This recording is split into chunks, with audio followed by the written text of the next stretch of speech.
Why, hey there, I'm Simply Susan and welcome back to my kitchen.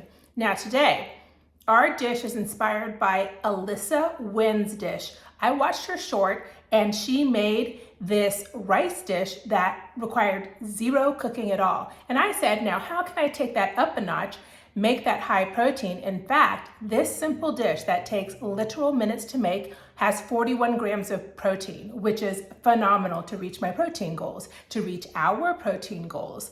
So what I wanted to do to kind of elevate it was, one, make sure that it was high protein, but two, I didn't want you to have to go to an Asian grocery store or a fancy gourmet grocery store because not everybody has access to those. So I decided, let's try to do this by using everything that you can get at a regular, schmegular grocery store like Walmart. So I got all of the ingredients today from Walmart.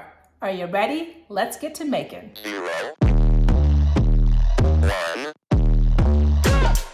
Let's get started. The very first thing you're gonna need in your rice bowl is, rice, and this is awesome. This is cooked sticky white rice. This I got at Walmart. So this comes in a 3-pack, but you only need one.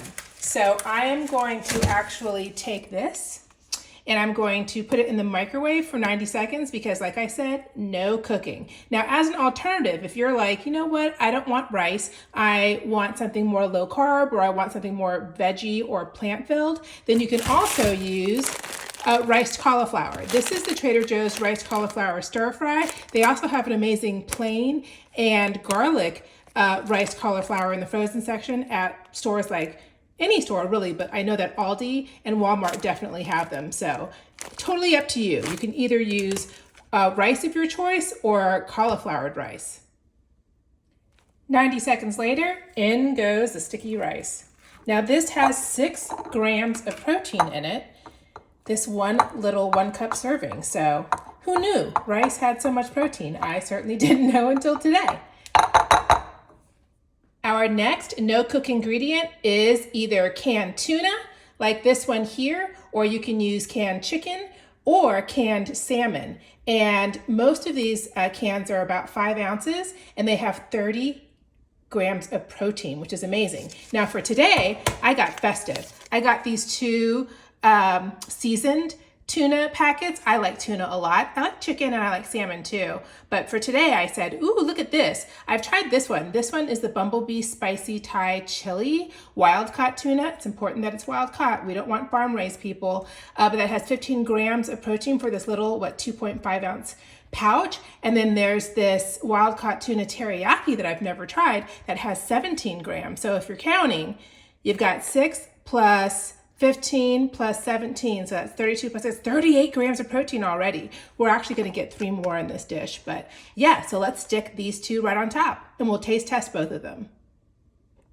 We'll put the spicy Thai chili tuna on the left and the teriyaki tuna on the right. Okay, let's taste this Thai one. It's sweet and it's well spiced, but not hot spicy, so that's good. And let's taste the teriyaki. That's good. It's totally savory. Well spiced. So I'd say thumbs up for both of these. Seasoned tuna, that's where it's at. You want to chop up 1 single stalk of green onions.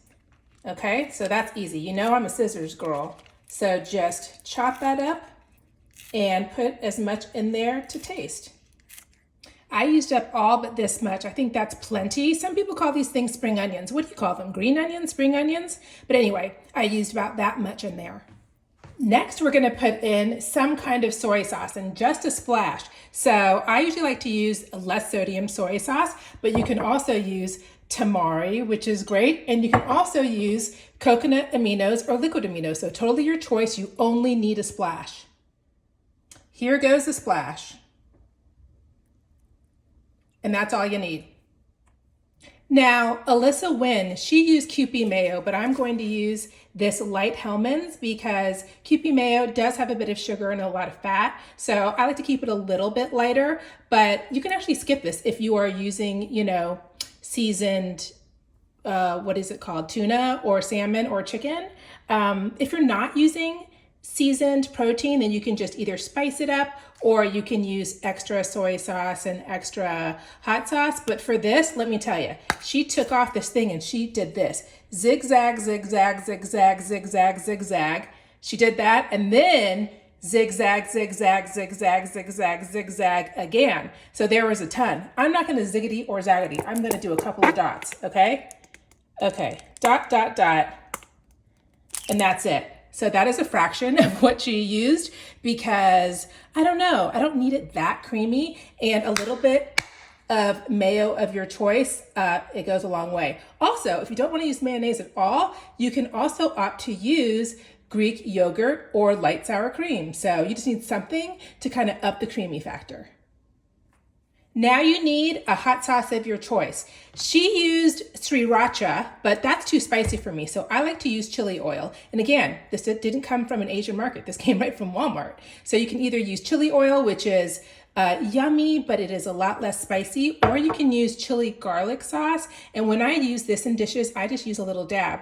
Or you can use, Texas Pete, or you can just use Tabasco sauce or hot sauce of your choice. And you can totally leave this out if you don't like spicy at all. I like a hint of spicy, so we're gonna use a little bit of this. You can also use a little bit of chili flakes or a lot of chili flakes if that is what you like. A little dab will do ya, just a little bit of this chili oil and we're good. Last ingredient, seaweed. And these are the little snack packs of seaweed that you can use, and they have a little bit of protein in them. Or if you don't have that, you can just use these nori sheets or sushi sheets, and you can just crumble one of those, or these come a little smaller in rectangles. I'm gonna use a packet of this. That one snack pack came with quite a few of these sheets, so you just wanna take this, crumble it up in your hands, which is kind of fun, and a little messy apparently. And you just wanna crumble it up. Doesn't have to be aesthetic because we're about to mix this together. But that's it.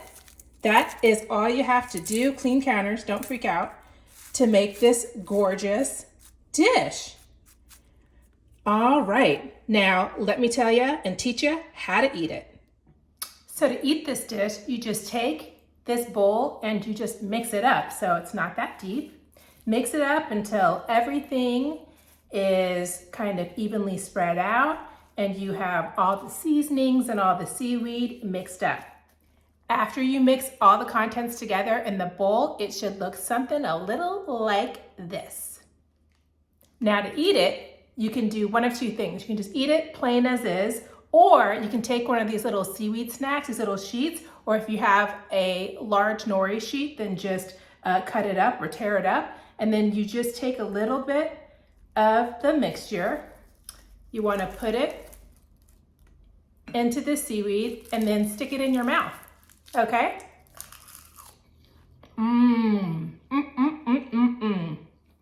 This is so good. It's like you went to a Japanese restaurant and ordered a fancy dish, but you didn't. You didn't even cook.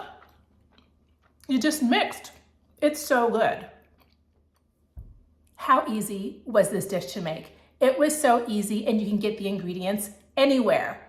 41 to like 42 grams of protein, depending on what ingredients you use. And these are regular ingredients you can find anywhere at all. Now, I try to get at least 30 grams of protein, preferably 40 per each meal, because I definitely consider a good high protein day, definitely with a minimum of 100 grams of protein. But if I can kick that up to 130 to 140, woo, we're having a grand day. And with a dish like this, so easy, so cheap, so accessible, you can do it.